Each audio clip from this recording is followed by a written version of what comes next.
నమస్తే మిత్రులారా, నేను మీ శ్రీనివాస్ చౌహాన్ అడ్వకేట్. మిత్రులారా, ఒక కేసులో విషయం ఏంటంటే తాత తన పేరు మీద ఉన్న ఆస్తిని ఒక్క మనవడికి మాత్రమే వీలునామా రాశాడు. సో ఇప్పుడు అతను మరణించాడు. మిగతా మనవాళ్ళు ఏమంటున్నారంటే, సార్ ఆ ఆస్తిలో మాకు హక్కులు లేవా, మా తాత ఒక్కడికి ఎలా రాస్తాడు అని వాళ్ళు ప్రశ్నిస్తున్నారు.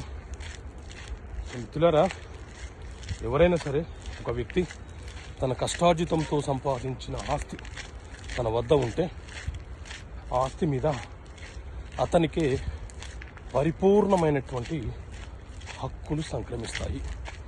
అతను ఆ ఆస్తిని ఎవరికైనా వీలునామా రాసుకోవచ్చు, గిఫ్ట్గా ఇచ్చుకోవచ్చు, జీపే చేసుకోవచ్చు, ఏ ట్రాన్సాక్షన్ అయినా చేసుకునే హక్కు అతనికి ఉంటుంది.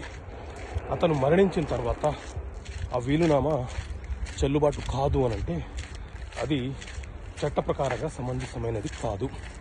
ఎందుకంటే అది ఆయన ఆస్తి. ఆయన ఎవరికి రాస్తే వారికి ఆ ఆస్తి అనేది చెందుతుంది. ఆ వీలునామా అనేది రిజిస్టర్డ్ అయి ఉండొచ్చు, అన్రిజిస్టర్డ్ అయి ఉండొచ్చు. సో రిజిస్టర్ అయిన సందర్భాలలో మనం ఎన్ని ఆరోపణలు చేసినా కూడా వీలునామానే చెల్లుబాటు అయ్యే అవకాశం ఉంటుంది. కాబట్టి తాత సొంత ఆస్తి కాబట్టి అతను తనకు నచ్చిన కొడుకుకు, కూతురికి, అలాగే మనవడికి, మనవరాలికి ఎవరికైనా రాసుకునే హక్కు అతనికి ఉంది.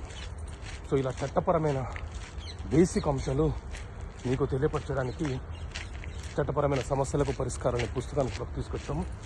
ఆ పుస్తకం ఒకటి ఇక్కడ కనిపిస్తున్న నెంబర్ కాల్ చేసి పోస్ట్ ద్వారా ఆ పుస్తకం మీరు పొందవచ్చు.